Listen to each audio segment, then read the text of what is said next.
Hello my beauties, I'm Jules from Bedazzling Bellydance, and today's move is on our Myers. Now our Myers is one of our foundational belly dancing moves. It is a vertical figure of 8. So this is the movement that we're going to be doing today. The way I remember the name of the Meyer is a bit like a McDonald's arch. It comes up in the center and comes out, and it's creating that beautiful figure of 8, that infinity side on the side. So what we're going to do is we're going to be working with our seesaw action here, where our hips are going up and down and we're creating that beautiful diagonal with our hips. When we're doing this actual move, we've got to remember that our hips aren't twisting forward and back in this.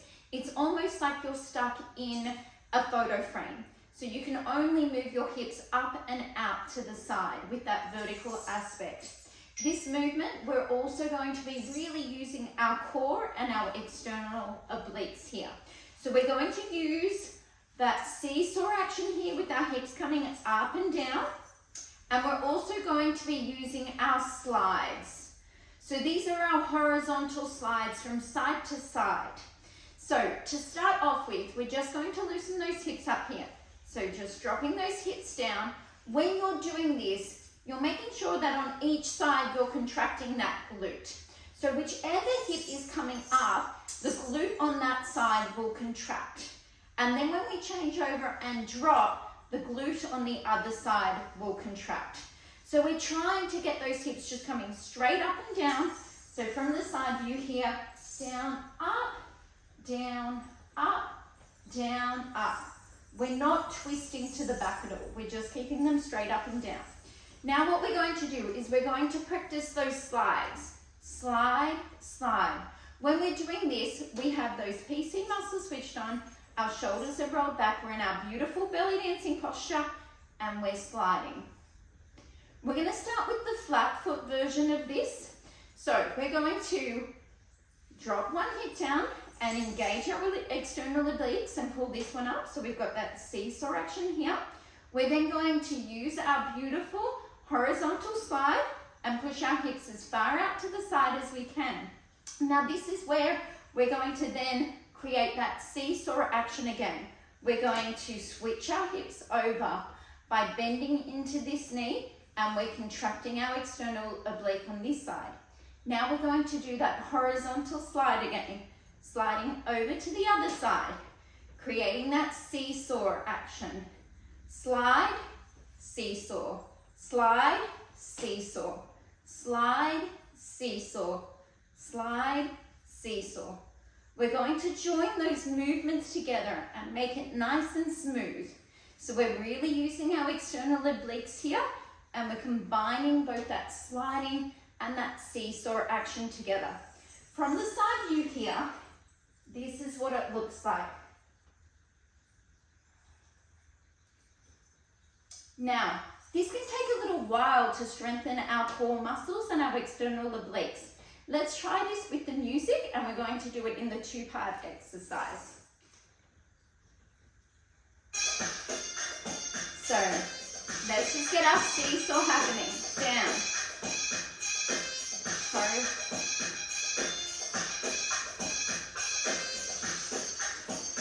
And slide, slide, slide, slide, slide, slide. Let's join the two together. Seesaw, slide, change, slide, change, slide, change, slide, change. Making it smooth now.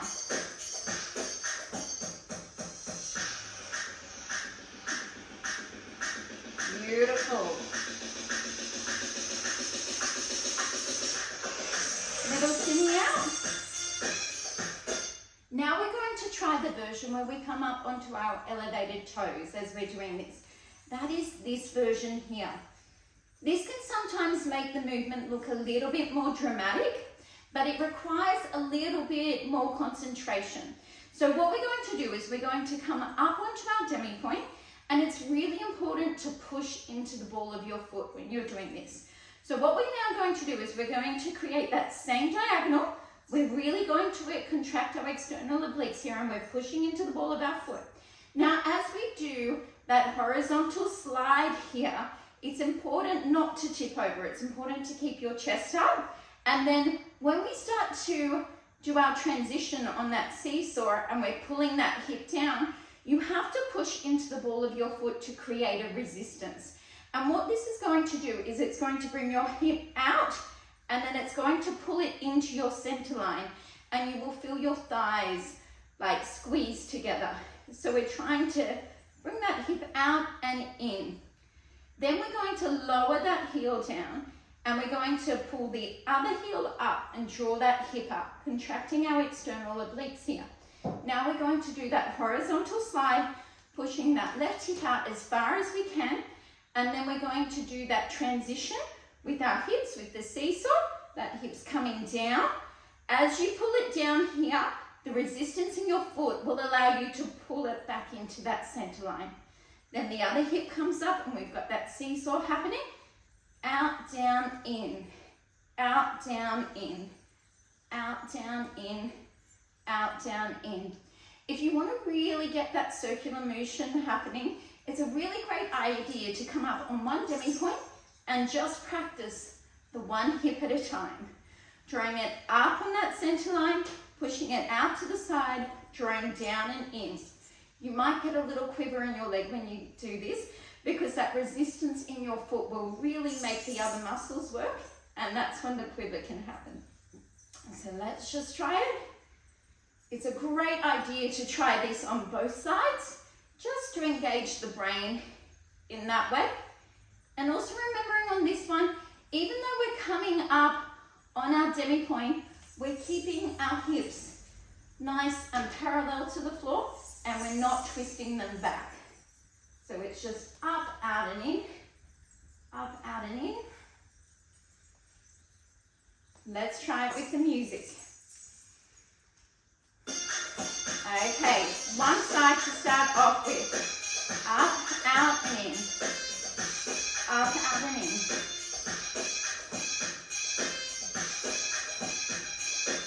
And on the other side. Up, out and in.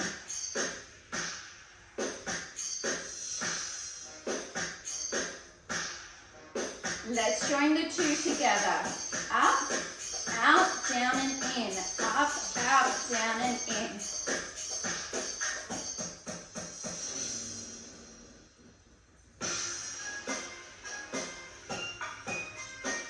From the side view.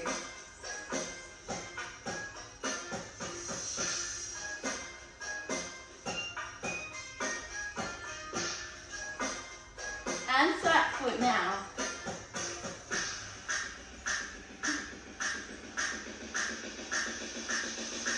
You can vary the level, but if you vary the level, make sure you don't push your bottom out.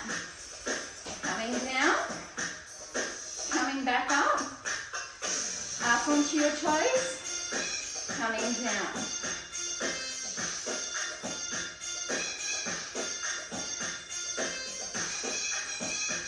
Beautiful, ladies. With this movement, practice makes perfect, and practicing the movement slowly is the key, because it's a bit like when you're doing sit-ups at the gym. If you do them really fast, you won't get the full effect and you won't build the muscles in the same way. So slow it right down. Practice makes perfect. Have fun. Happy shimmying and happy Mayas.